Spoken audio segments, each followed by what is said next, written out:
Good morning to all of you guys. Welcome to the civil point institute. आज से एक हम नई सब्जेक्ट की शुरुआत कर रहे हैं, इन्वायरमेंटल इंजीनियरिंग।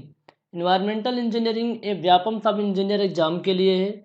जो स्टूडेंट हमारे पेड स्टूडेंट हैं जो कोर्स को पढ़ रहे हैं, दो ये सब्जेक्ट ऑलरेडी स्टार्ट हो चुकी है आपकी, सर्वे और फॉर्म। घबराएं नहीं, ये सब्जेक्ट हमें स्टार्ट करना थोड़ा सा ज़्यादा ज़रूरी लगा, इसलिए मैं स्टार्ट कर रहा हूँ। क्योंकि कुछ बच्चों को ना ये जानकारी पता होना चाहिए कि जो व्यापम के लिए हम कोर्स दे रहे हैं, क्या फॉर्म और सर्वे में ही क्वालिटी दे रहे हैं, अदर सब्जेक्ट में क्वालिटी नहीं देंगे। तो सारे सब्जेक्ट सिविल इंजीनियरिंग के जितने भी टेक्निकल और नॉन टेक्निकल सब्जेक्ट आपके व्यापम में आते हैं, सबकी क्वालिटी सेम रहने वाली है। तो आज इसके सिलेबस के बारे में डिस्कस करेंगे, क्या क्या इंपॉर्टेंस है इस पर्टिकुलर सब्जेक्ट का इस एग्ज़ाम के लिए, सब कुछ डिस्कस करेंगे। तो बने रहिए इस वीडियो में हमारे साथ, ठीक है। जो बच्चे इस कोर्स को ज्वाइन करना चाहते हैं, व्यापम सब इंजीनियर का complete technical and non technical course, 9340888429 पे आप कॉल या व्हाट्सअप करके जानकारी ले सकते हैं गाइस। ओके, अब हम स्टार्ट करेंगे इन्वायरमेंटल इंजीनियरिंग। सबसे पहले तो इन्वायरमेंटल इंजीनियरिंग का वेटेज देख लेते हैं, क्या वेटेज इसका है। यदि इसके वेटेज की बात करें for that particular exam Vyapam सब इंजीनियर की बात करें, तो इसमें इसका वेटेज 9.5 है, 2016 से लेकर के 18 के बीच में। यदि हम उसको भी थोड़ा सा ऐड कर देते हैं, आपका कौन सा 2020 का, तो 10% वेटेज हो जाता है। तो 10% इसका वेटेज है। और इफ आंसर जो मैंने बता रहा हूँ ना कि 10% इसका वेटेज है, ऑलमोस्ट 8 9 10 क्वेश्चन पूछे जाते हैं। इसके लिए आप पेपर को डाउनलोड करके हर एक क्वेश्चन का काउंट करके आप चेक कर सकते हैं। 2020 के पेपर भी आपको दिखाऊंगा, एक बार 7 क्वेश्चन पूछे गया है और सेकंड शिफ्ट में 8 क्वेश्चन पूछे गए हैं। 7 से 8 क्वेश्चन एक बार में क्वेश्चन पूछे जाते हैं। तो कभी 10, कभी 12, कभी 7, ऑलमोस्ट यदि देखें 10% का वेटेज है। 8 से 10 क्वेश्चन आते हैं। किस टाइप के क्वेश्चन आते हैं, देखो इन्वायरमेंटल इंजीनियरिंग अपने आप में एक बहुत बड़ा सब्जेक्ट है, ठीक है। इसको हम गेट के लिए पढ़ते हैं, ईएफ के लिए पढ़ते हैं, सिविल इंजीनियरिंग के सारे एग्जाम के लिए पढ़ते हैं। लेकिन सब एग्जाम का अपना अलग अलग क्वेश्चन का पूछने का तरीका होता है। तो व्यापम सब इंजीनियर में कहाँ से क्वेश्चन आते हैं, जैसे जो जो चैप्टर इंपॉर्टेंट है उनमें से कौन कौन से टॉपिक इंपॉर्टेंट है, क्या बहुत सारे न्यूमेरिकल क्वेश्चन आते हैं कि ऑब्जेक्टिव क्वेश्चन आते हैं, सब कुछ हम बताने वाले हैं। इसमें जो ऑब्जेक्ट न्यूमेरिकल है ना, 10% न्यूमेरिकल रहता है और आपका 90% आपका थ्योरेटिकल क्वेश्चन आते हैं। एक एग्जाम्पल लेते हैं, 10 क्वेश्चन आ रहे हैं आपके एग्जाम में, तो पॉसिबिलिटी रहती है कि 8 से 9 क्वेश्चन आपके थ्योरेटिकल रहेंगे, कॉन्सेप्चुअल रहेंगे, ऑनलाइनर रहेंगे। एक या दो क्वेश्चन आपके क्या हो सकते हैं, न्यूमेरिकल टाइप के हो सकते हैं। तो उसके अकॉर्डिंग हम पढ़ाने वाले हैं। सिंगल क्वेश्चन आपका बाहर नहीं जाएगा, इसकी फुल गारंटी है। लेकिन जो पढ़ाएंगे सब कुछ पढ़ना पड़ेगा, ठीक है। अभी कुछ लिखने की ज़रूरत नहीं है, बस सुनते रहिए जो मैं बोल रहा हूँ, ठीक है। स्पीड कम, मेरी कम स्पीड कम लगे तो 1.2 1.5 की स्पीड पे आप देख सकते हैं। तो इन्वायरमेंटल इंजीनियरिंग,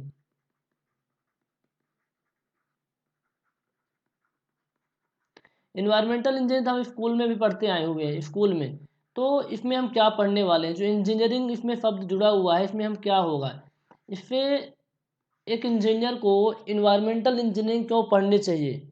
इन्वायरमेंटल इंजीनियरिंग क्यों पढ़नी चाहिए, इन्वायरमेंट क्या होता है, समथिंग दैट सराउंडिंग, हमारे चारों ओर जो चीज़ें हैं सब कुछ तो इन्वायरमेंट ही है। बट एक सिविल इंजीनियर को इन्वायरमेंटल इंजीनियरिंग पढ़ने की क्यों ज़रूरत पड़ गई, देखो इसको बहुत अच्छे समझाता हूँ। इन्वायरो के अंदर जो हम पढ़ने वाले हैं, पहले उसको लेते हैं।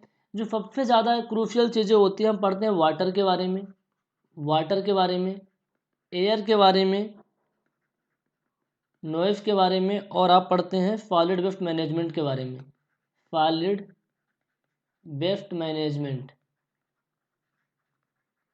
ये हमारे 4 टॉपिक होते हैं मेजर, जो पूरे सिलेबस को कवर करते हैं। एक तो वाटर के बारे में पढ़ेंगे, एयर के बारे में पढ़ेंगे, नॉइज़ के बारे में पढ़ेंगे, सॉलिड वेस्ट मैनेजमेंट के बारे में पढ़ेंगे। चलो एयर और नॉइज़ को हम इसको कंक्लूड करके बोलेंगे पॉल्यूशन, एयर पॉल्यूशन और नॉइज़ पॉल्यूशन के बारे में हम पढ़ते हैं। तो हमारे पास water, pollution, solid waste management, ये 3 टॉपिक होते हैं। अब इन तीन टॉपिक में जो हम पढ़ने वाले हैं, जो हमारा टोटल टाइम कंज्यूम होने वाला है, उसमें यदि हम बात करें वाटर में, तो 80 to 85% हमारा जो टाइम है वाटर को पढ़ने में लगेगा।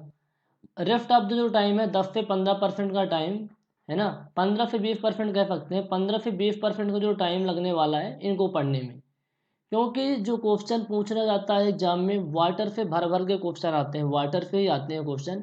इस पे बहुत ही कम क्वेश्चन आते हैं, कभी कभी रेयरली आ जाते हैं। वो भी बताएंगे कि जो आपका ए वाला सिलेबस है, ए वाला एरिया, इसमें कहाँ पे क्वेश्चन आते हैं, कहाँ पे आपको पढ़ना है।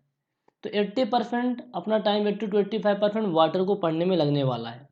अब ये जो वाटर है, वाटर में आप क्या पढ़ते हैं, पहले जो टॉपिक स्टार्ट करेंगे हम वाटर, सिलेबस को भी लेआउट करवाएंगे, घबराइए नहीं। जो वाटर है इसमें हम क्या पढ़ते हैं, देखो, चाहे इंसान हो, चाहे कोई जानवर हो, उसको क्या चाहिए होता है, पानी चाहिए होता है। तो पानी, एक अच्छे क्वालिटी का पानी मिल सके, ह्यूमन हो या फिर एनिमल्स हो, यहाँ पर हम बात कर रहे हैं ह्यूमन की। ह्यूमन को एक अच्छे क्वालिटी का पानी मिल सके, उसके लिए एक इंजीनियर को बहुत कुछ पढ़ना पड़ता है। एक इंजीनियर ही वाटर सप्लाई स्कीम की डिज़ाइन करता है, घर घर पानी पहुँचता है, लोग पीते हैं, कंज्यूम करते हैं, इसके बाद वो वेस्ट वाटर के रूप में निकलता है, फिर उसको साफ करते हैं, वो सारा चीज़ होता है। तो जो वाटर हम पानी सप्लाई करने वाले, जो पानी सप्लाई करेंगे लोगों को, जो पानी हम सप्लाई करने वाले लोगों को पीने के लिए, उसकी क्या क्वालिटी होनी चाहिए, किस तरीके से सप्लाई करेंगे, उसकी एक चैन होती है। जैसे ये हमारे पास एक कोई एरिया है, ठीक है, जैसे इस टाइम में मैं इंदौर में हूँ, इंदौर का कोई ये एरिया है, गुरुनगर है, ठीक है, गुरुनगर है।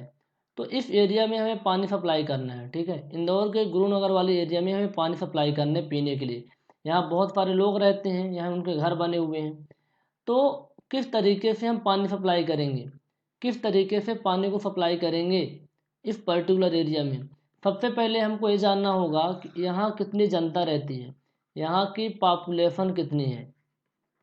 क्योंकि यदि हमारे पास पॉपुलेशन पता चल जाएगी, तो जो वाटर सोर्स हम जुगाड़ करेंगे, वाटर सोर्स बनाएंगे, तो उसके अकॉर्डिंग बनाएंगे कि हमें इतना पानी चाहिए होता है। तो सबसे पहले हम पॉपुलेशन फाइंड आउट करते हैं कि कितनी पॉपुलेशन है। इसके बाद हम क्या करते हैं, वाटर सोर्स का पता लगाते हैं, वाटर सोर्स का पता लगाते हैं। हमने वाटर सोर्स का पता लगाया, पानी हमको मिल गया। तो जो हमारे पास रॉ वाटर है, क्या उस रॉ वाटर को हम डायरेक्टली सप्लाई कर देंगे पीने के लिए।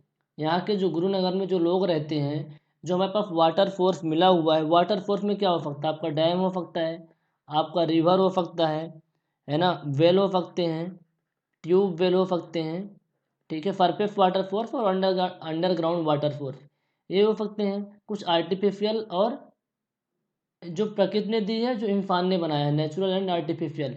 वो जो वाटर सोर्स के थ्रू हमें पानी मिलता है, वो हमारा कौन सा वाटर होता है, ये हमारा क्या होता है, रॉ वाटर होता है। कौन सा वाटर होता है गाइज, रॉ वाटर होता है, रॉ वाटर। तो क्या इसी पानी को आप इस लोकेशन में जहाँ पानी सप्लाई करने वाले डायरेक्ट सप्लाई कर दोगे, नहीं, ऐसा हम नहीं करेंगे। सबसे पहले जो पानी है, जो हमें डैम पे, रिवर पे, वेल पे, ट्यूबवेल से मिला है, इसकी वाटर क्वालिटी पैरामीटर चेक करते हैं। क्या चेक करते हैं, वाटर क्वालिटी पैरामीटर। क्योंकि इस तरीके से हम पानी सप्लाई कर देंगे, तो यदि पानी अच्छा नहीं होगा, पानी में बैक्टीरिया होंगे, तो वहाँ के लोग बीमार पड़ जाएंगे। तो हमें ऐसा पानी सप्लाई नहीं करना है जो जनता के लिए हानिकारक हो।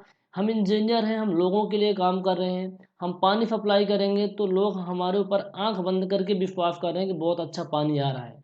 तो हमें ऐसा नहीं करना है। सबसे पहले वाटर क्वालिटी पैरामीटर चेक करना है।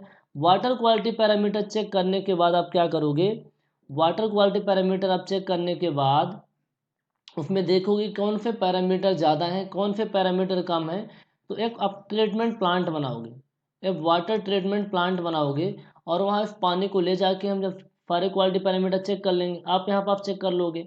हमें लगता है कि कुछ ऐसे पैरामीटर हैं, कुछ ऐसे पैरामीटर हैं जो ज़्यादा हैं, जो नुकसान कर सकते हैं, कुछ ऐसे पैरामीटर हैं जो कम हैं, जिनको हमें ऐड करना होगा। तो वाटर ट्रीटमेंट प्लांट में हम ले जाते हैं, पानी की पूरी प्रोसेसिंग होती है, पानी को बहुत अच्छे से साफ करते हैं, ठीक है, पीने के लिए बनाते हैं, पीने योग्य पानी बनाते हैं। उसे हम सूटेबल वाटर कह सकते हैं, सूटेबल वाटर। ऐसा वाटर है जो कि जनता इसको पी सकती है, इससे पीने से कोई नुकसान नहीं होने वाला है। ये पानी हम कहाँ सप्लाई करेंगे, ह्यूमन्स को देंगे, ह्यूमन्स, ठीक है, लोगों के घरों तक ये पानी पहुँचेगा तो ह्यूमन भी कंज्यूम करेंगे, एनिमल्स जो होंगे वो भी कंज्यूम करेंगे, ठीक है। तो लोग इस पानी को पीने के बाद पानी पिएंगे, पीते वक्त तो नहीं है ना, डोमेस्टिक पर्पज़ में बहुत सारा यूज होता है पानी का, ठीक है। जो हम कुछ चैन बना रहे हैं ना, डोमेस्टिक पर्पज़ के लिए बना रहे हैं, इस चीज़ को ध्यान रखना, डोमेस्टिक के लिए, घरेलू उपयोग के लिए लोग पानी पिएंगे, यूज करेंगे, है ना, कुकिंग के लिए, नहाने के लिए, सब कुछ। तो जो पानी यदि हम 100 लीटर पानी दे रहे हैं एक घर को, तो 80% पानी यानी 80 लीटर पानी वेस्ट वाटर के रूप में निकलता है। 80% पानी वेस्ट वाटर के रूप में निकलता है, वेस्ट वाटर के रूप में 80% पानी। तो इस पानी का हम क्या करेंगे, इस पानी का भी हम वेस्ट वाटर कैरेक्टरिस्टिक्स चेक करते हैं, इसकी भी क्वालिटी पैरामीटर चेक करते हैं। Waste water characteristics, waste water जो हमारे पास गंदा पानी निकला है, वेस्ट वाटर पैरामीटर चेक करेंगे कि भैया इनमें कौन कौन से पैरामीटर हैं। इन पैरामीटर को चेक करने के बाद हमारे पास होता है waste water treatment plant. Waste water treatment plant, इसको बोलते हैं सीवेज ट्रीटमेंट प्लांट भी, सीवेज ट्रीटमेंट प्लांट। यहाँ हम पानी को ले जाएंगे, पानी को साफ करेंगे। पानी को साफ करने के बाद जो हमारे पास इफ्लुएंट निकलता है, इफ्लुएंट, उस इफ्लुएंट को या तो हम नदी में बहा देते हैं या फिर हम खेत में ऐसे छोड़ देते हैं डायरेक्ट। देखना पड़ता है कि यहाँ इसमें बीओडी और सीओडी की मात्रा क्या है, और अलग अलग पैरामीटर को चेक करते हैं। यदि उस पानी से कोई नुकसान नहीं हो रहा तो आप खेत पे छोड़ दो, ठीक है। या फिर उस पानी को इरिगेशन पर्पज़ पे काम में ले लेते हैं, या फिर किसी नदी में मिला देते हैं। जो इफ्लुएंट वाला चैप्टर हम करवाएंगे तो सारी चीज़ें डिस्कस करेंगे, ठीक है। तो आई बात समझ में कि सबसे पहले किसी एरिया में पानी सप्लाई करने के लिए हमें करना क्या होता है, वहाँ कितनी जनता रहती है, वहाँ कितने लोग रहते हैं, उसकी जानकारी पता करनी होगी। तो पॉपुलेशन फाइंड आउट करेंगे, हमें पता चल गया कि भैया यहाँ इतनी जनता रहती है, तो उसके लिए हमें वाटर सोर्स का जुगाड़ करना पड़ेगा। वाटर सोर्स का जुगाड़ करेंगे तो उस पानी को हम डायरेक्ट सप्लाई नहीं कर सकते उस गाँव में, मतलब उस पर्टिकुलर कॉलोनी में जहाँ पानी सप्लाई करना है। तो जो रॉ वाटर होता है उसके वाटर क्वालिटी पैरामीटर को चेक करते हैं। अलग अलग पैरामीटर होते हैं, फिजिकल पैरामीटर, बायोलॉजिकल, केमिकल, सब कुछ देखेंगे। उनको चेक करने के बाद उस पानी में जो कमी रहती है, जो ज़्यादा रहता है, कुछ रिमूव करते हैं, कुछ ऐड करते हैं। वाटर ट्रीटमेंट प्लांट में अलग अलग यूनिट के थ्रू पानी बहुत अच्छा हो जाता है, पीने योग्य हो जाता है। उस पानी को हम सप्लाई करते हैं, ब्रीफ में बता रहा हूँ। पानी को सप्लाई करते हैं, जनता उस पानी को यूज करती है। और जो वेस्ट वाटर के रूप में जो वाटर निकलता है ना, 80% वाटर गंदा पानी निकलता है, ठीक है। सीवर लाइन है, एक कौन सी लाइन है, सीवर लाइन के थ्रू इस पानी को हम क्या करते हैं, इस पानी का पहले वेस्ट वाटर कैरेक्टरिस्टिक चेक कर लेते हैं यहाँ पास। फिर इस पानी को वेस्ट वाटर ट्रीटमेंट प्लांट में, फिर सीवेज ट्रीटमेंट प्लांट भी आप कह सकते हैं, ले जाके पानी को साफ करते हैं, और जो एफ्लुएंट निकलता है कहीं नदी में या फिर खेत में छोड़ देते हैं। ये अपना कुछ मोटा मोटा एक आइडिया होता है हम करते क्या है। अब इसी से हम आपके सिलेबस को डिज़ाइन कर रहे हैं, फिर हम बताएंगे आपको कि क्या क्या आपके लिए इम्पोर्टेंस है। तो इन्वायरमेंटल इंजीनियरिंग में फीलिंग आ रही है कि आपकी बहुत बड़ी ड्यूटी है। आप सब इंजीनियर बन के, सब इंजीनियर बन के आप आराम से नहीं रहने वाले हो। आपके ऊपर लोगों की बहुत ज़्यादा उम्मीद है। तो आपके पास नॉलेज होना चाहिए कि आप जो पानी सप्लाई करोगे उसमें फ्लोराइड कितना होना चाहिए, क्लोराइड कितना होना चाहिए, फास्फोरस कितना होना चाहिए, किस तरीके का पूरा प्रोसीजर होता है। इसीलिए आप एग्ज़ाम कंडक्ट करवाया जाता है, इसी नॉलेज को चेक करने के लिए, ठीक है। तो इसलिए आपको पढ़ना है। इन्वायरमेंटल इंजीनियरिंग बहुत ही शानदार तरीके से सब कुछ समझ में आएगा, कुछ भी याद करने की जरूरत नहीं पड़ेगी। आप लेक्चर को ध्यान से सुनते रहिएगा। आपको लगे तो इस फ्लो चार्ट को आप बना भी सकते हैं अपने अकॉर्डिंगली, ठीक है। अब हम सिलेबस पे चलते हैं कि हमारे लिए कौन कौन से चैप्टर हमें पढ़ने हैं। जो हमें अभी बताया ना ये चार्ट, इसी चार्ट से सिलेबस की डिज़ाइन करते हैं। सिलेबस कुछ नहीं होता, सब्जेक्ट का ओवरव्यू मैंने दिया, अब यहीं से सिलेबस डिज़ाइन हो जाएगा। पहला, पानी सप्लाई करने से पहले हमें पता करना पड़ता है कि पॉपुलेशन कितनी है। यानी तो पॉपुलेशन जब पता चल जाएगी तो वाटर डिमांड पता चल जाएगी कि लोगों को कितना पानी चाहिए। तो हम क्या देखते हैं, water demand.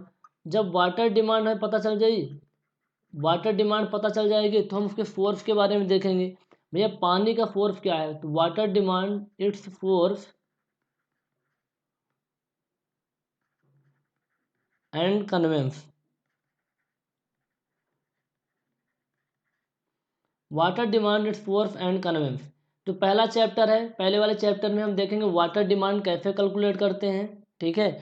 Water demand calculate करने के लिए बहुत सारे पैरामीटर होते हैं कि जिस एरिया में आज जनता 10 लाख है, मान के चलो उस कॉलोनी में, उस पर्टिकुलर सिटी में 10 लाख लोग हैं, तो जो वाटर सप्लाई स्कीम आप डिजाइन करोगे तो करोगे नहीं, 10 साल 15 साल के लिए डिजाइन करोगे तो 10-15 साल में कितनी पॉपुलेशन होगी, कितने पॉपुलेशन फॉर कॉस्टिंग में पढ़ते हैं। चैप्टर का नाम है water demand, its force and conveyance. ठीक है।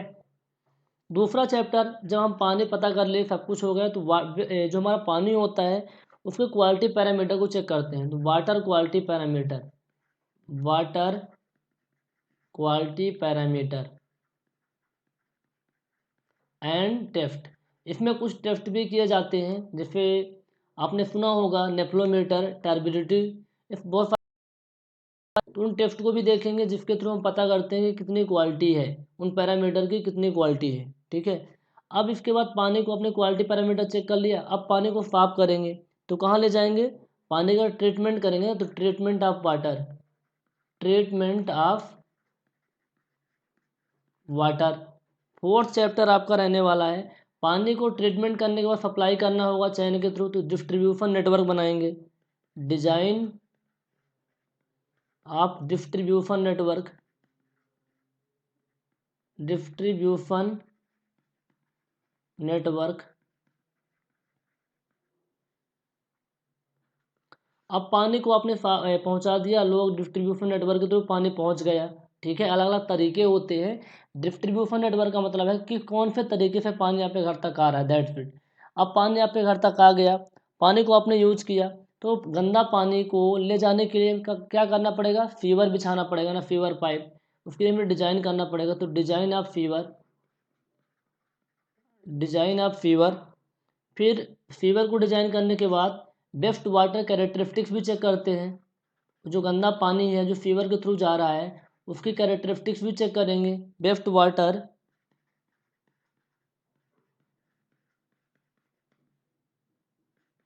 Best water characteristics. फिर उसमें जो पाइप लाइन होती है जिससे पानी जाता है, फीवर लाइन, उसमें कुछ रिएक्शन भी होती हैं, उनको भी हम देखने वाले हैं, बायोलॉजिकल रिएक्शन बोलते हैं, बायोलॉजिकल रिएक्शन। आठवां चैप्टर आपका रहने वाला है, जो पानी जो बेस्ट वाटर है ना कैरेक्टरिस्टिक्स चेक कर लेंगे, फिर सीवेज ट्रीटमेंट प्लांट में ले जाएंगे, सीवेज ट्रीटमेंट प्लांट में ले जाएंगे। फिर अगला क्या करेंगे, सीवेज ट्रीटमेंट प्लांट में पानी को साफ करेंगे, फिर उस पानी को जो हमारे पास इफ्लुएंट होता है ना, इफ्लुएंट, उसका डिस्पोजल करते हैं, कि नदी में छोड़ दें कि खेत में छोड़ दें, क्या करें, वो होता है इफ्लुएंट डिस्पोजल। तो ये 9 चैप्टर अपने हैं वाटर से, 9 चैप्टर अपने हैं वाटर से। फिर इसके बाद हम पढ़ेंगे एयर पॉल्यूशन के बारे में, एयर पॉल्यूशन के बारे में। दूसरा आपका है noise pollution, noise pollution, solid waste management, solid waste management. ये आपके जो 10 से 15% वाले टॉपिक हैं, air pollution, noise pollution, solid waste management. जो सॉलिड वेस्ट होता है उसके बारे में हम पढ़ते हैं। ठीक है। तो इस सिलेबस को आप लोग नोट डाउन कर लीजिए। अब इसमें हम आपको एक्सप्लेन करने वाले हैं कि भाई क्वेश्चन कहाँ कहाँ से पूछे गए हैं, अब तक कितने क्वेश्चन किस पर्टिकुलर चैप्टर से पूछे गए हैं। तो ये हमारे लिए इम्पोर्टेंट है, क्योंकि हम एक पर्टिकुलर एग्जाम की तैयारी कर रहे हैं। यदि फाउंडेशन बैच में जो हम पढ़ाते हैं ना, ये सबको 100 घंटे पढ़ाते हैं बहुत डिटेल के अंदर, लेकिन जो अपना ये वाला बैच है ना, इसमें हम डेडिकेट होकर पढ़ा रहे हैं, क्योंकि 100 घंटे पढ़ाने लग गए तो हमारे पास 22 सब्जेक्ट तो टेक्निकल होते हैं, 7 सब्जेक्ट नॉन टेक होते हैं। ठीक है। तो कुल मिला के 30 सब्जेक्ट पढ़ना है, तो फिर होगा 3000 घंटे पढ़ेंगे तो कोई मतलब नहीं निकलेगा ना, एग्जाम को हमें निकालना है। एग्जाम ओरिएंटेड चीज़ें हम आपको प्रोवाइड करेंगे। तो पहला चैप्टर जो है guys, water demand, its force and conveyance. इससे अब तक के 2016 से लेकर के 2020 तक किस चैप्टर से कितने क्वेश्चन पूछे गए हैं उसको हम आपको बता रहे हैं। तो आप चाहें तो इसको लिख सकते हैं, आपके लिए बहुत ही हेल्पफुल रहने वाला है। जो पहला वाला चैप्टर, इससे अब तक के लगभग 18 क्वेश्चन पूछे गए हैं, 18 क्वेश्चन इस पर्टिकुलर चैप्टर से पूछे गए हैं। वाटर क्वालिटी पैरामीटर और टेस्ट वाले से इसे पूछे गए 17 क्वेश्चन अब तक पूछे गए हैं। ट्रीटमेंट ऑफ वाटर से 20 क्वेश्चन अब तक पूछे गए हैं। ठीक है। डिजाइन ऑफ डिस्ट्रीब्यूशन नेटवर्क पे अभी क्वेश्चन पूछे गए हैं। ठीक है। और अपना जो फीवर वाला पार्ट आता है, design of sewer, waste water characteristics, biological reaction, sewage treatment plant, effluent disposal, इन सबको मिलाकर के 50 क्वेश्चन पूछे गए हैं। इसमें भी सब टॉपिक्स पे कितने कितने क्वेश्चन हैं अभी हम बताएंगे। तो सीवेज वाला जो अपना पार्ट है, सीवेज वाला पार्ट है, सीवेज की कैरेक्टरिस्टिक्स, सीवेज की फीवर लाइन की डिजाइन, सीवेज ट्रीटमेंट प्लांट में क्या क्या प्रोसेस होता है, सब कुछ मिला के 50 क्वेश्चन पूछे गए हैं। और अपने जो ये चैप्टर हैं air pollution, noise pollution, solid, अभी तक कोई क्वेश्चन नहीं पूछे गए हैं। Single question in particular chapter पे नहीं आया हुआ है 10, 11, 12 पे। तो आपको पता चल गया ना किस वाले पार्ट को कितना अच्छे से पढ़ना है एग्जाम के लिए। Water demand its force and conveyance से 18 क्वेश्चन पूछे गए हैं। Water quality parameter and test से 17 क्वेश्चन। ट्रीटमेंट ऑफ वाटर से 20 question. Design of distribution network से 4 क्वेश्चन। और सीवेज वाले से 50 क्वेश्चन। ये तो हुआ चैप्टर वाइज कितने कितने क्वेश्चन पूछे गए हैं। अब इस पर्टिकुलर चैप्टर में से 10-15 टॉपिक हैं, तो किन किन टॉपिक से सब इंजीनियर में क्वेश्चन पूछे गए हैं वो भी हम आपको बताएंगे। तो आपके पास प्रॉपर स्ट्रेटजी रहेगा हमें क्या पढ़ना है। घबराइए नहीं, सब कुछ पढ़ने से काम नहीं होता। एग्जाम के लिए बहुत ही अच्छे से पढ़ना होगा तभी एग्जाम निकलेगा। ये तो चीज़ें क्लियर हो गई ना। अब यहाँ पास हम नहीं बताने वाले हैं कि डिजाइन ऑफ फीवर पे कितने क्वेश्चन पूछे गए हैं, वेस्ट वाटर कैरेक्टरिस्टिक्स पे। जब फीवेज वाला पार्ट स्टार्ट होगा वहाँ पास हम आपको एक्सप्लेन कर देंगे। तो आज स्टार्ट करते हैं अपना पहला चैप्टर। ठीक है, पहला चैप्टर स्टार्ट करते हैं, water demand its force and convince.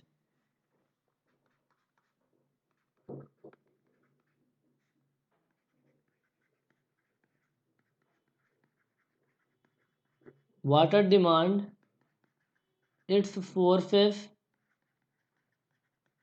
And conveyance अपने पहला वाला चैप्टर है। हम देखेंगे कि वाटर की डिमांड कितनी है उस पर्टिकुलर सिटी में, उसके लिए पॉपुलेशन पता करना पड़ेगा, फिर क्या क्या सोर्स हो सकते हैं वाटर के, और उस पानी को कैसे कैसे सप्लाई करना है। इन सब चीज़ों के बारे में हम देखने वाले हैं। ठीक है, अब तो पहला वाला जो चैप्टर है तो water demand its force and conveyance, इसमें कौन कौन से टॉपिक हम पढ़ने वाले हैं। तो कुछ टॉपिक्स आप लिख लीजिए, फिर सब टॉपिक बोलते हैं, टॉपिक लिख लीजिए कौन कौन से हम टॉपिक पढ़ने वाले हैं इसमें। पहला आपका टॉपिक है डिजाइन पीरियड के बारे में, डिजाइन पीरियड। दूसरा आपका टॉपिक है population forecasting, population population forecasting. जो बच्चे जॉब कर रहे हैं, जो नोट्स प्रिपेयर नहीं कर सकते, उनको हम पीडीएफ प्रोवाइड कर देंगे। जो हम लिख रहे हैं ये वाली पीडीएफ, तो आप केवल लिख नहीं सकते, लिख लेते तो उससे बेहतर कुछ नहीं, क्योंकि साथ के साथ सब कुछ याद हो जाएगा। लेकिन टाइम यदि नहीं है तो जो स्क्रीन में पीडीएफ बन रही है ना, इसको हम आपको प्रोवाइड कर देंगे, आप रिवाइज कर सकते हैं। ठीक है, डिजाइन पीरियड, पॉपुलेशन फॉरकास्टिंग। फिर हम देखेंगे अलग अलग तरीके से वाटर की demand, various types of water demand, various types of water demand.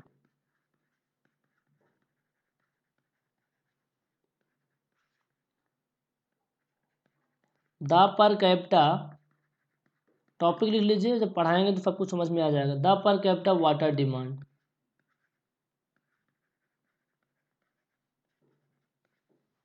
Fifth topic आपका रहने वाला है variation in water demand, variation in water demand.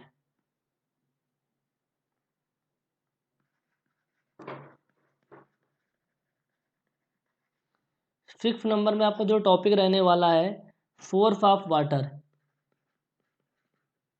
Sources of water. अगला आपका है पाइप अपर्टिनेंसेस, पाइप अपर्टिनेंसेस। तो 7 टॉपिक इसमें हैं, कोई टॉपिक मिस हो गया क्या। Design period, population forecasting, various types of water demand, the per capita water demand. ठीक है, variation in water demand, source of water, pipe appurtenances. एक यहाँ टॉपिक आप ऐड कर लीजिएगा, 6 नंबर में 7 नंबर में ही आ जाएगा कि फैक्टर कौन कौन से अफेक्ट करते हैं water demand. Factors, factors affecting water demand को कौन कौन से फैक्टर अफेक्ट करते हैं। ठीक है, इस टॉपिक को आप चाहे 8 नंबर पे लिख लीजिए, कोई फर्क नहीं पड़ता। ठीक है, कंटेंट सॉलिड होना चाहिए, बात ये है। फैक्टर्स अफेक्टिंग, कौन कौन से फैक्टर हैं जो वाटर डिमांड को अफेक्ट करते हैं। तो टॉपिक हैं, अब इनमें से हम आपको बता देते हैं किस टॉपिक पे क्वेश्चन अब तक पूछे गए हैं। यदि हम बात करें 2016 से लेकर के 2018 तक, तो 2016 से 2018 तक जो क्वेश्चन पूछे गए हैं, various type of water demand, the per capita water demand, इससे पूछे गए हैं। Variation in water demand, source of water, ठीक है, फैक्टर्स अफेक्टिंग वाटर डिमांड, ठीक है, इन चैप्टर से क्वेश्चन पूछे गए हैं। मैं रेड मार्क कर रहा हूँ जिनमें क्वेश्चन नहीं पूछे गए हैं, ध्यान रखिएगा। डिजाइन पीरियड से कोई क्वेश्चन नहीं पूछे गए हैं। पॉपुलेशन फॉरकास्टिंग से कोई क्वेश्चन नहीं पूछे गए हैं। पाइप अपर टेंडेंसी से अब कोई क्वेश्चन नहीं पूछे गए हैं। ये एनालिसिस है 2016 से लेकर 18 तक, ठीक है। अब जो क्वेश्चन 2020 में आए हुए हैं, 2020 में 2 पेपर हुए थे 9 दिसंबर को, I think first shift and second shift, question भी आपको हम दिखा देंगे। तो उससे जो क्वेश्चन पूछे गए हैं, इन सभी टॉपिक से क्वेश्चन पूछे गए हैं। Various type of water demand, मतलब इन्हीं में से पूछे गए हैं, इन्हीं में से क्वेश्चन पूछे गए हैं। इनमें से एक टॉपिक और ऐड हो गया है, पॉपुलेशन फॉरकास्टिंग। तो पॉपुलेशन फॉरकास्टिंग से भी क्वेश्चन पूछे गए हैं। उसमें पॉपुलेशन के डेंसिटी से रिलेटेड क्वेश्चन था मास्टर प्लान मेथड से, इससे भी क्वेश्चन पूछे गए हैं। डिजाइन पीरियड, पाइप अपर टेंडेंसी से अब तक कोई क्वेश्चन नहीं पूछे गए हैं। और अपना पॉपुलेशन फॉरकास्टिंग वाला जो टॉपिक है इसी साल ऐड हो गया है।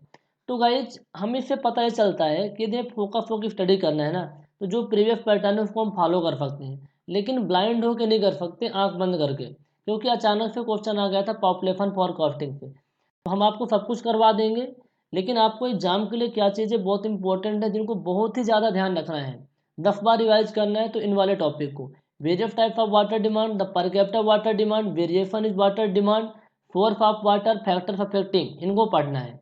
और एक टॉपिक को आप पढ़ लेना, पॉपुलेशन फॉरकास्टिंग। और जिनके पास अच्छा टाइम मिलता है, जिनकी प्रिपरेशन पहले से भी है, वो डिजाइन पीरियड एंड पाइप अपर्टेनेंसेस वाले को भी पढ़ सकते हैं, ठीक है। तो डिजाइन पीरियड वाले स्टार्ट करते हैं। इनमें सब में जो क्वेश्चन पूछे गए हैं सब थ्योरेटिकल क्वेश्चन, अभी तक कोई न्यूमेरिकल क्वेश्चन नहीं पूछे गए हैं, सब थ्योरेटिकल क्वेश्चन है। तो उसी बेसिस पे करवाएंगे, थोड़ा बहुत न्यूमेरिकल करवा देंगे, यदि एग्जाम में क्वेश्चन आता है तो आप कर लोगे।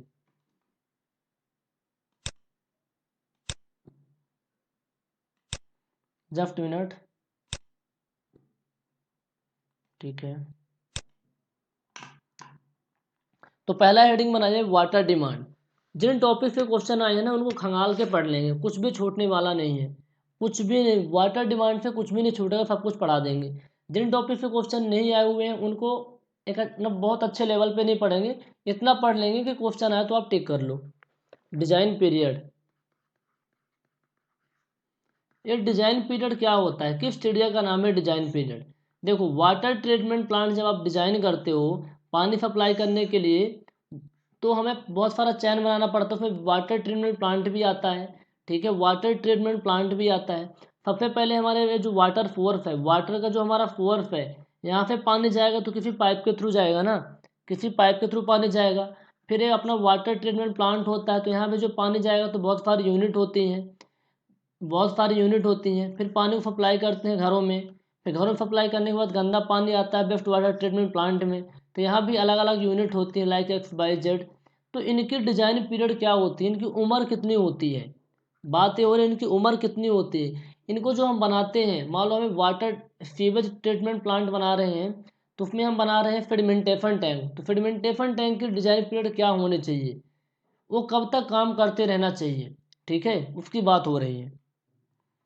तो डिजाइन पीरियड क्या होता है, टाइम का पीरियड होता है, उस ड्यूरेशन में जो हमारा यूनिट है, चाहे वो वाटर ट्रीटमेंट प्लांट की यूनिट हो चाहे पाइप हो, जिसको भी हम डिजाइन कर रहे हैं, वाटर ट्रीटमेंट जो डिजाइन पीरियड होता है, टाइम का एक पीरियड होता है, उस टाइम ड्यूरेशन के दौरान हमारी जो यूनिट होती है, जो भी हमने बनाया है, बहुत अच्छे से काम करते रहना चाहिए। स्ट्रक्चर जो अपने हैं फंक्शनल एंड सर्विसेबल होना चाहिए, सर्विस फुल देते रहना चाहिए, ऐसा नहीं कि बीच में बंद हो जाए, बीच में आउट ऑफ सर्विस हो जाए, ऐसा नहीं। तो उसके लिए अलग अलग टाइम डिफाइन है, ठीक है। जैसे आप लिख सकते हैं यूनिट्स, यूनिट्स पहले वाले कॉलम में, दूसरे में आप लिख लीजिए डिजाइन पीरियड, डिजाइन पीरियड कि कौन से यूनिट का डिजाइन पीरियड कितना होता है। पहला आपका है various water treatment units,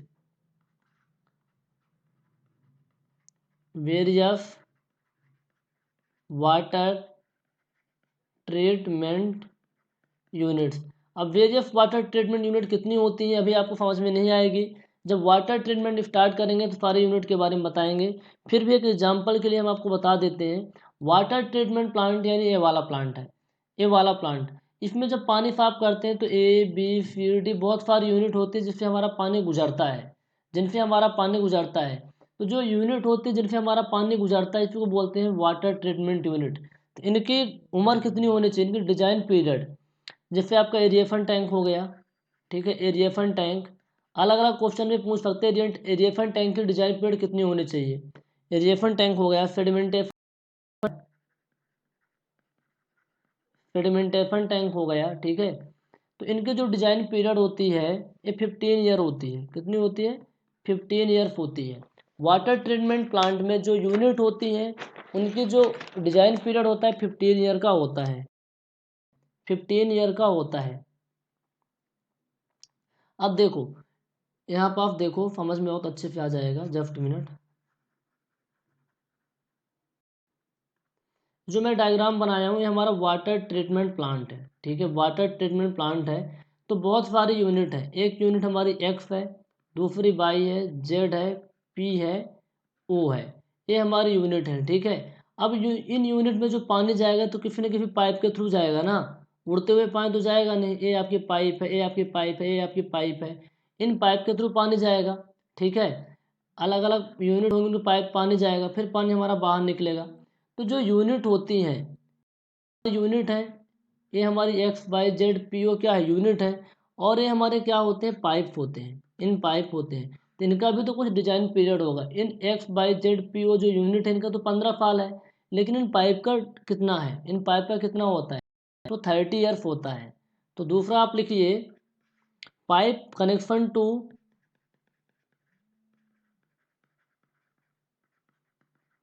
pipe connection to the several treatment unit, the several treatment unit, pipe connection to the several treatment unit. समझ में आ गया ना। सेवरल ट्रीटमेंट यूनिट का मतलब जो हमारे पास अलग अलग वाटर ट्रीटमेंट प्लांट में यूनिट है, उनके उनको जो कनेक्ट करती है पाइप, उस पाइप की एज की बात कर रहे हैं, ठीक है। ये आपका कितना होता है, 30 ईयर्स होता है, 30 ईयर्स होता है। तीसरा आप लोग लिए service reservoir, service reservoir, service reservoir में आपका ओवरहेड वाटर टैंक आता है, अंडरग्राउंड वाटर टैंक होता है। सर्विस रिजर्वायर मतलब जहाँ पानी को इकट्ठा किया जाता है। ओवरहेड पानी को साफ करने के बाद जहाँ पानी को हम इकट्ठा करते हैं, स्टोर करते हैं। Overhead water tank store tank की बात हो रही है, ठीक है। ओवरहेड वाटर टैंक और underground water tank, underground water tank, इनकी होती 15 ईयर्स। क्या होती है, 15 ईयर्स होती है। अब पानी को साफ करने के बाद पानी को सप्लाई करते हैं, डिस्ट्रीब्यूशन नेटवर्क बनाते हैं। तो उनका कितना होता है, उनका कितना होता है डिस्ट्रीब्यूशन नेटवर्क का, डिस्ट्रीब्यूशन नेटवर्क, तो उसमें भी पाइप बिछाई जाती है ना, तो उसका भी अपना 30 ईयर्स होता है। कितना होता है, 30 ईयर्स होता है। इन चारों को ध्यान में रखिए, क्वेश्चन आएगा टिक कर देना। ये डिजाइन पीरियड पे क्वेश्चन बनेगा भी तो यहीं से बनेगा। Ways of water treatment unit में 15 ईयर्स होता है। पाइप कनेक्शन, पाइप कनेक्शन चाहे ट्रीटमेंट प्लांट चाहे बिछाएं, चाहे पाइप बिछाएं पानी सप्लाई करने के लिए, दोनों का 30 साल होता है, ठीक है। Service reservoir, overhead water tank और अंडरग्राउंड वाटर टैंक 15 ईयर्स होता है। तो इनको ध्यान में रखिए। अपना पहला टॉपिक कंप्लीट हो गया। दूसरा है पॉपुलेशन फॉरकास्टिंग, पॉपुलेशन फॉरकास्टिंग।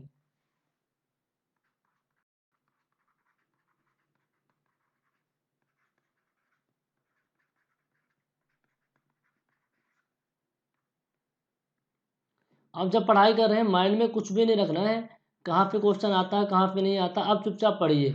जो एक्सप्लेन कर रहा हूँ सबको बहुत अच्छे से समझिए। पॉपुलेशन फॉरकास्टिंग क्यों ज़रूरी है। ये हमारे पास एक कॉलोनी थी, मैंने गुरुनगर लिया था इंदौर का, कोई सा भी हो सकता है। एक गुरुनगर है, ठीक है। अब इस गुरुनगर में हमें पानी सप्लाई करना है, पानी सप्लाई करना है। एक कोई एमएलए साहब थे, ये एमएलए साहब क्या बोले कि हमें आप इलेक्शन पे जिता दो, इलेक्शन पे हमें जिता दो, बहुत अच्छे से अच्छे वोट पे हमें जिता दो। हम क्या करेंगे, आपके कॉलोनी में ना वाटर सप्लाई स्कीम डिजाइन करवा देंगे। पानी सप्लाई, इस पानी के लिए कोई प्रॉब्लम नहीं होगी, सब कुछ अच्छे से कर देंगे। इनके कान बने हुए हैं, ठीक है। ये एमएलए साहब हैं, ठीक है, ये क्या है, एमएलए साहब हैं, बोले थे कि आप हमें वोट दे दो, हम जीत जाएंगे, हम विधायक बन जाएंगे, तो आपके नगर में बहुत अच्छे से पानी की सुविधा करवा देंगे। अब एमएलए साहब जीत गए। अब ये जनता इनको बोल रही है, पर आपने बोला था कि आप वाटर सप्लाई स्कीम बनवा देंगे, पानी का जुगाड़ कर देंगे। तो एमएलए साहब को तो डिजाइनिंग आती नहीं है। वो आते हैं किसी सिविल इंजीनियर के पास, आते हैं एक सिविल इंजीनियर के पास और बोलते हैं कि सर आप क्या करिए, इस लोकेशन के लिए, ये भाई सिविल इंजीनियर है, ठीक है, सिविल इंजीनियर है, इनको बोलते हैं कि आप इस पर्टिकुलर एरिया के लिए ना वाटर सप्लाई स्कीम बना दो। बस इतना बोल के चले जाते हैं। पर इंजीनियर साहब बोलते हैं रुकिए रुकिए रुकिए, आप ये बताइए कि जिस कॉलोनी के लिए आप वाटर सप्लाई स्कीम बनवा रहे हो वहाँ कितनी पॉपुलेशन है, वहाँ जब तक हमें पता नहीं चलेगा पॉपुलेशन का एफपीए तो हम वाटर डिमांड नहीं निकाल पाएंगे, वाटर डिमांड नहीं निकाल पाएंगे तो हम वाटर फोर्स का डिजाइन नहीं कर पाएंगे। तो हमें पॉपुलेशन बता दीजिए कितनी है। उन्होंने बोला जो अभी पॉपुलेशन है यहाँ 5 लाख पॉपुलेशन है, 5 लाख पॉपुलेशन है इस पर्टिकुलर कॉलोनी में। उन्होंने बोला ठीक है। पर जो सिविल इंजीनियर साहब थे उन्होंने दिमाग लगाया कि यार अभी तो 5 लाख है, हम जो वाटर सप्लाई स्कीम बनाएंगे तो केवल 1 साल के लिए बनाएंगे क्या, नहीं ना, ये हम बनाएंगे 10 से 15 साल के लिए। तो आज जो वाटर सप्लाई स्कीम बनाएंगे क्या हर एक साल रिपीट होती रहेगी, रिपीट नहीं होगी ना। ये वाटर सप्लाई स्कीम हमारी 10 साल बाद भी फुल सर्विस देती रहे, पानी की कोई कमी नहीं होनी चाहिए इस पर्टिकुलर कॉलोनी में। तो आज हमारे पास जो हमारी पॉपुलेशन इस पर्टिकुलर कॉलोनी में 5 लाख है, तो आने वाले 10 साल बाद कितनी पॉपुलेशन होगी, आने वाले 10 साल बाद यहाँ पॉपुलेशन कितनी होगी, 10 लाख होगी, 7 लाख होगी, 4 लाख होगी, कितनी होगी।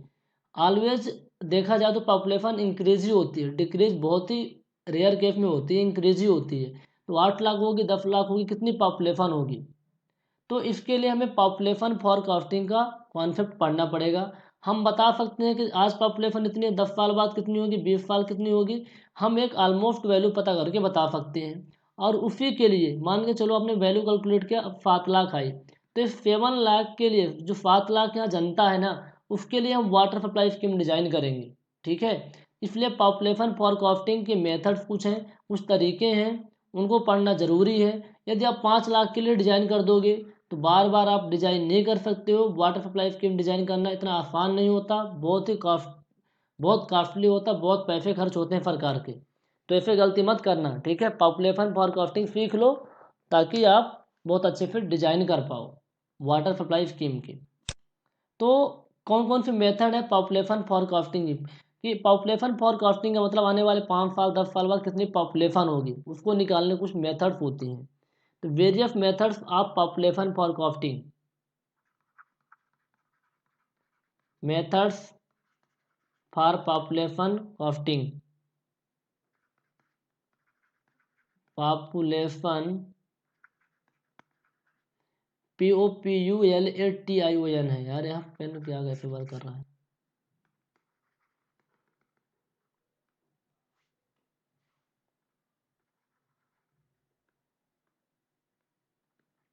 मेथड्स फॉर पॉपुलेशन फॉरकास्टिंग,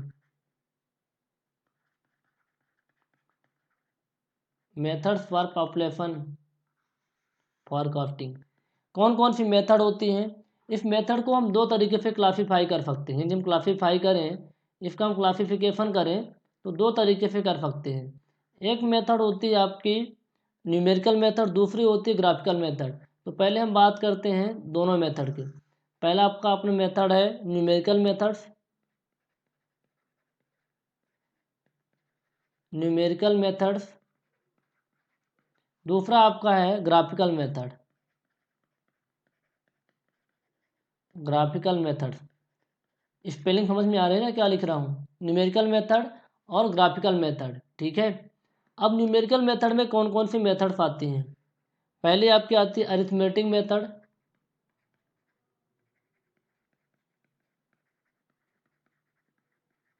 दूसरी आपकी होती है geometrical increase method,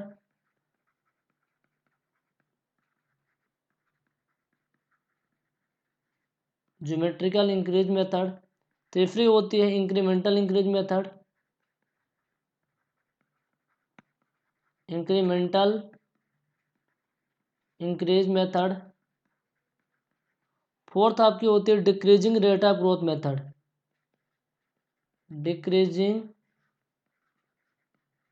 rate of growth method. तो न्यूमेरिकल में 4 टाइप की मेथड आती हैं। पहली मेथड आपकी arithmetic method, geometrical increase method, incremental increase method, decreasing rate of growth method. हम बात करें ज्योग्राफिकल मेथड में, तो यहाँ आप लोग लिख लीजिए, पहला आपका होता है लॉजिस्टिक कर्व मेथड,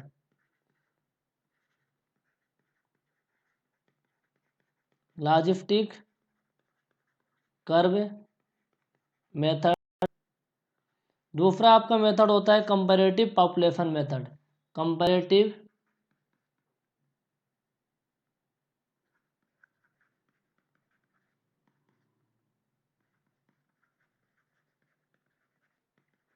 जो आपकी ग्राफिकल मेथड है ना, इसमें अन्य एग्जाम में भी क्वेश्चन नहीं आते। जैसे आपके एफएफए जे के जो एग्जाम होते हैं, अदर जे के जो एग्जाम होते हैं, इस पे क्वेश्चन नहीं आते।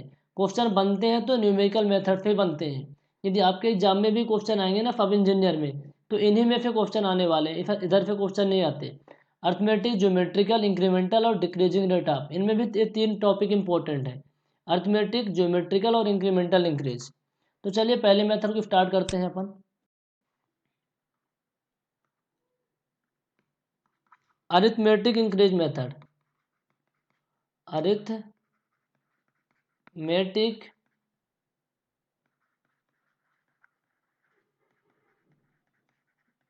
Increase method.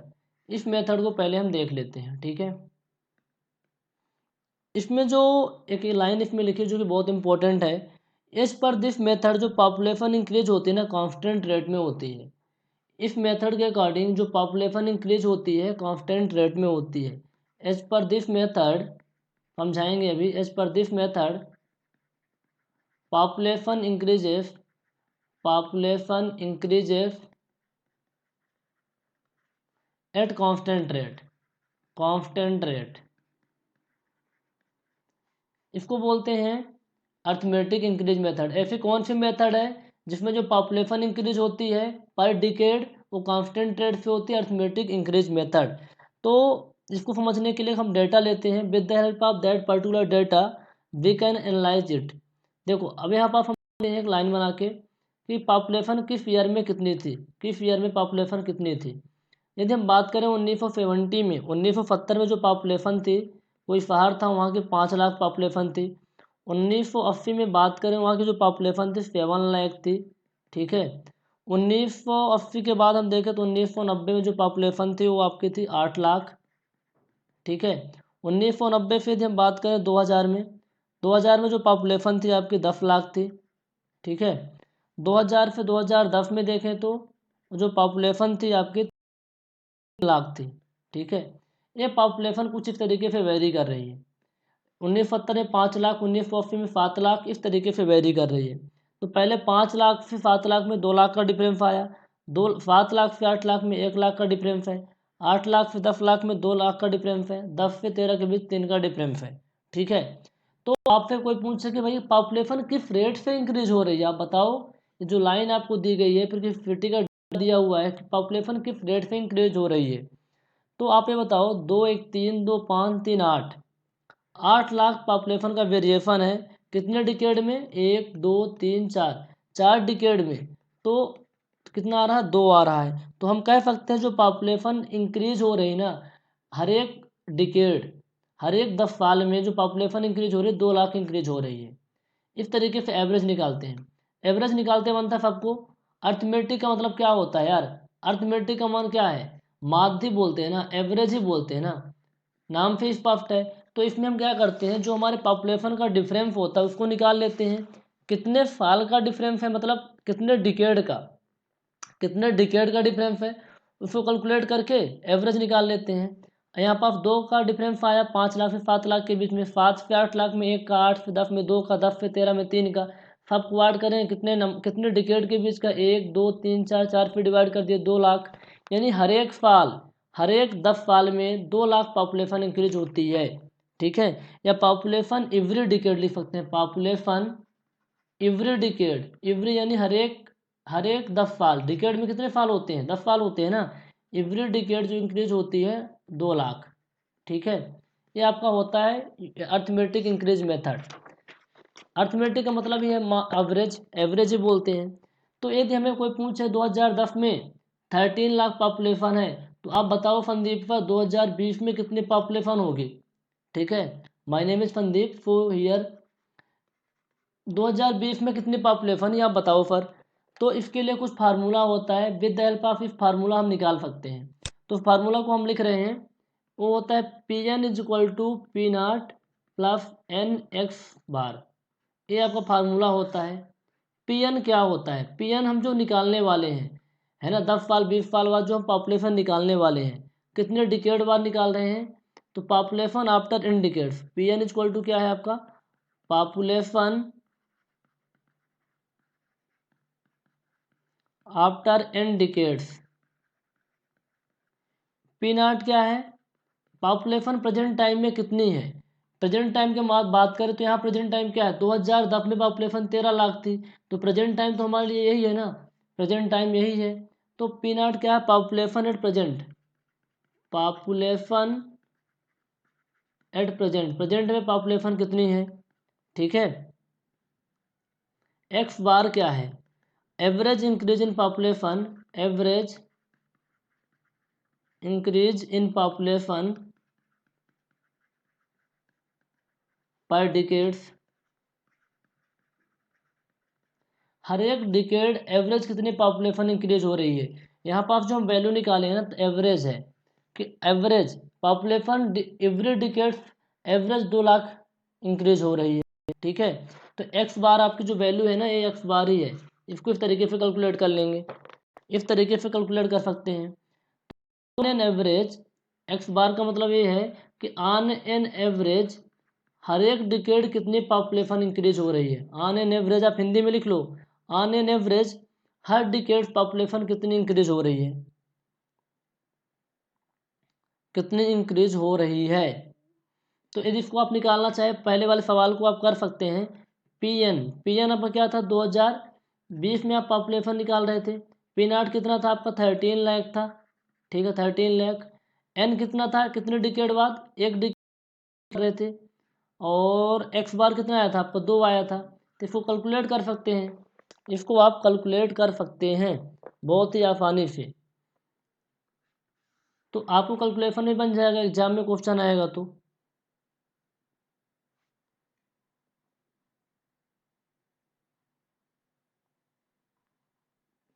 बन जाएगा ना, 13 लाख है और कितना आ जाएगा, 2 है, कैलकुलेट कर लो। ठीक है, अब ये क्वेश्चन जो है आपके लिए बहुत इंपॉर्टेंट है, आपके लिए, जिसमें मान के चलो आप एसएससी जेई का एग्जाम दोगे, एसएससी जेई में जो क्वेश्चन कैसे पूछे जा सकते हैं, तो हमारे पास एक डेटा रहेगा, with the help of this data हमें कैलकुलेट करना होगा।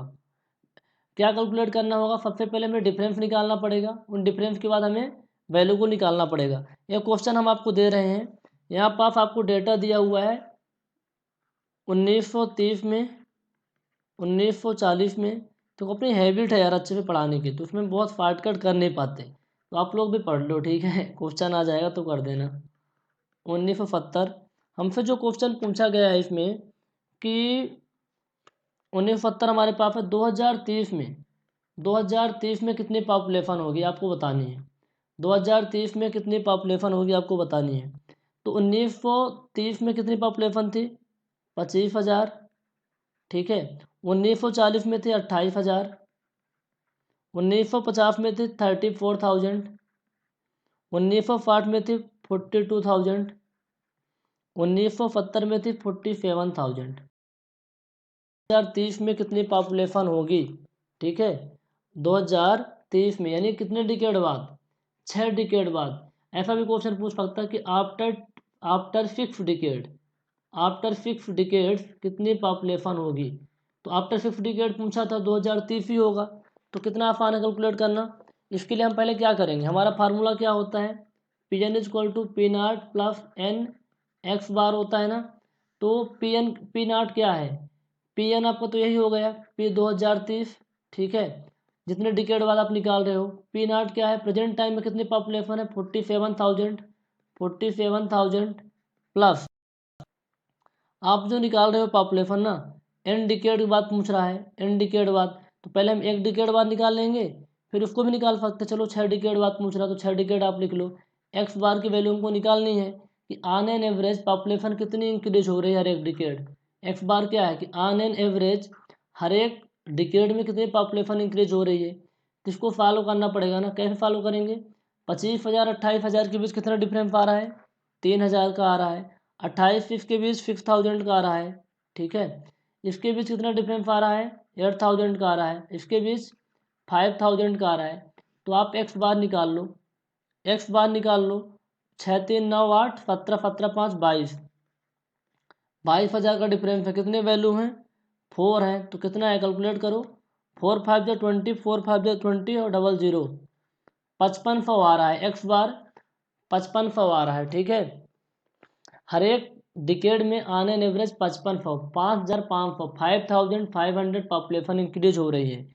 इसका मतलब ये है। तो वैल्यू पुट करो ना, वैल्यू पुट करो 47,000 प्लस 6 इंटू 5500। फॉलो कर दो यार, कितना आएगा? आप फॉलो करेंगे तो 80,000 निकल के आता है। 80,000 तो कितना आसान है निकालना। सब कुछ बहुत अच्छे से मैंने प्यार से बता दिया। और क्वेश्चन भी आप लगा लेना अपने से कि एक्स बार क्या है कि ऑन एन एवरेज हर एक साल 5,500 पॉपुलेशन इंक्रीज हो रही है। तो इतने साल बाद इतनी होगी, आप निकाल सकते हैं। ठीक है, अगले मेथड को हम पढ़ते हैं, geometrical increase method. Geometrical increase method, आप लोग हेडिंग बनाइएगा, ज्योमेट्रिकल इंक्रीज मेथड। समझ में आ रहा है ना? कमेंट करके बताइएगा। आपको कोई भी इम्प्रूवमेंट चाहते हैं लेक्चर में तो भी बताइएगा, आपके क्या सजेशन है। अपने तरफ से तो हम बेस्ट दे रहे हैं, फिर भी आपके जो सजेशन होंगे उसको हम चेक कर लेंगे। यदि हमको लगता है कि स्टूडेंट के लिए बेनिफिट होगा तो उसको भी हम ऐड करेंगे। ठीक है, ज्योमेट्रिकल इंक्रीज मेथड, इसको दूसरे नाम से भी जाना जाता है। इसको बोलते हैं uniform increase method. Uniform increase. अब देखो हमारा पेन वर्क नहीं कर रहा, तो हम 1-2 मिनट वेट कर लेते हैं। तो अभी तक मैंने जो पढ़ाया कि भाई इन्वायरमेंटल इंजीनियरिंग में क्या पढ़ते हैं। पानी सप्लाई करने से पहले हम वाटर के बारे में पढ़ते हैं मोस्टली। तो पानी सप्लाई करने से पहले वहाँ के लोग कितने रहते हैं, कितनी जनता रहती है, तो उसके लिए हमें पता करना पड़ेगा कि आज प्रेजेंट टाइम में कितनी पॉपुलेशन है। जो सेंसस हुए होंगे, जो जनगणना हुई थी, फिर उसके बेस पे हम देखेंगे 10 साल 20 साल बाद जितने साल के लिए हम डिजाइन कर रहे हैं कितनी पॉपुलेशन होगी। तो यही पढ़ रहे हैं पॉपुलेशन फॉरकास्टिंग, उनके मेथड हम पढ़ रहे हैं, यूनिफॉर्म इंक्रीज मेथड। ठीक है, अब इसमें यदि हम एन डिकेड बाद पॉपुलेशन कैलकुलेट करना चाहें तो किस तरीके से कैलकुलेट करते हैं। उसका जो फार्मूला होता है P N is equal to होता है P naught 1 plus R upon 100 की पावर एन। ठीक है, ये आपका फार्मूला होता है। किसके लिए होता है? पॉपुलेशन को कैलकुलेट करने के लिए। पॉपुलेशन को कैलकुलेट करने के लिए फार्मूला होता है। ठीक है, पी एन का मतलब क्या हुआ? पी एन का मतलब हुआ population after N decades. Population after N decades, वही जो पहले लिखवाया था, पॉपुलेशन आफ्टर। एक बार आप लोग लिख, बार बार हम नहीं लिखवाएंगे। पी एन क्या है कि लास्ट सेंसस में कितनी पॉपुलेशन थी, पॉपुलेशन एट प्रेजेंट, है ना। या फिर ऐसा लिख सकते हैं at last non census. Census यानी क्या होता है? जनगणना, हर एक 10 साल में होती है ना। और आर क्या है? यहाँ पास एक नया टर्म आया है आर। आर क्या है इसको लिख लीजिए, एक्सप्लेन करता हूँ। Average percentage increase population, average percentage increase population. On an average हर डिकेड कितनी पॉपुलेशन इंक्रीज हो रही है। Average percentage increases population, on an average हर एक डिकेड कितनी पॉपुलेशन इंक्रीज हो रही है। या फिर इसको लिख सकते हैं द पर डिकेड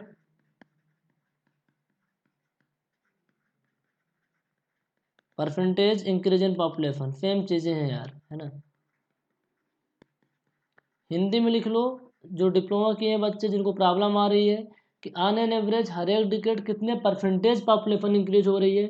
थोड़ा सा कंफ्यूज नहीं होना, वहाँ एक्स बार था और यहाँ आर है। एक्स बार का मतलब क्या था कि हर एक डिकेड कितनी पॉपुलेशन इंक्रीज हो रही है, एवरेज, ऑन एन एवरेज हर एक वो वैल्यू थी, ठीक है ना, उसमें परसेंटेज में नहीं था, लेकिन आर अपना किसमें परसेंटेज में है कि ऑन एन एवरेज कितने परसेंटेज पॉपुलेशन इंक्रीज हो रही है। तो आर को कैलकुलेट करने के लिए हमारे पास दो मेथड्स होती हैं, उन मेथड्स बहुत इंपॉर्टेंट है, उनको लिख लीजिए, वहीं पे क्वेश्चन आएंगे। तो नोट करके लिखिएगा कि जो हमारा आर है, calculation of R, calculation of R की वैल्यू कैलकुलेट करने के लिए हमारे पास दो मेथड होती हैं। पहली मेथड होती है arithmetic average method, arithmetic average method. दूसरी मेथड होती है guys geometric average method, geometric average method. इस लेक्चर में बस इतना ही, अगले लेक्चर में इस पर हम बात करेंगे और अगले मेथड को पढ़ेंगे और रेस्ट ऑफ द टॉपिक को भी डिस्कस करेंगे। तो गाइज अपना इन्वायरमेंट में हमने क्या क्या पढ़ा, हमने देखा इन्वायरमेंट में क्या क्या स्टडी करते हैं। इन्वायरमेंट के अंदर हमने एक फ्लो चार्ट के थ्रू समझाया कि भाई इस तरीके की स्टडी करते हैं। पहले वाला चैप्टर को मैंने स्टार्ट किया, पहला वाला चैप्टर क्या था आपका, water demand its source and conveyance. तो उसमें पॉपुलेशन फॉरकास्टिंग डिजाइन पीरियड तो अपना कंप्लीट हो गया था। पॉपुलेशन फॉरकास्टिंग के दो मेथड को मैंने डिस्कस किया, पहले वाले को तो मैंने क्वेश्चन भी कर लिया, लास्ट वाले के थ्योरेटिकल पार्ट को डिस्कस किया, क्वेश्चन करवाने बाकी है, ठीक है। तो कंप्लीट पैकेज अवेलेबल है। जो स्टूडेंट इस वीडियो को देख रहे हैं, जो व्यापम की तैयारी नहीं कर रहे हैं, तो हम आपके लिए, हम आप लोगों के लिए अलग से सेम इसी तरीके से और ज़्यादा डिटेल में हमारा एक फाउंडेशन कोर्स है, उसको आप ज्वाइन कर सकते हैं, बहुत ही कम प्राइस के अंदर है, जिसमें आपके जितने भी एग्ज़ाम होते हैं इंडिया के अंदर, जेई लेवल के, एसएससी जेई और अन्य जितने भी एग्ज़ाम होते हैं, सबके लिए बहुत ही अच्छे से हम पढ़ा रहे हैं, बहुत ही अच्छे से। वो बहुत डिटेल के अंदर कोर्स हो रहा है। और जो व्यापम सब इंजीनियर एग्जाम की तैयारी कर रहे हैं उनके लिए तो इससे बेस्ट कुछ हो ही नहीं सकता, क्योंकि आपको इतना ही पढ़ना है एग्जाम के लिए। तो उसके लिए आप कॉल करिए 9340888429 पे, और हमारे कोर्स को आप ले सकते हैं और अपनी तैयारी को कर सकते हैं। Thank you so much, have a nice day. कोई भी क्वेरी है इस नंबर पे कॉल करिएगा। ओके।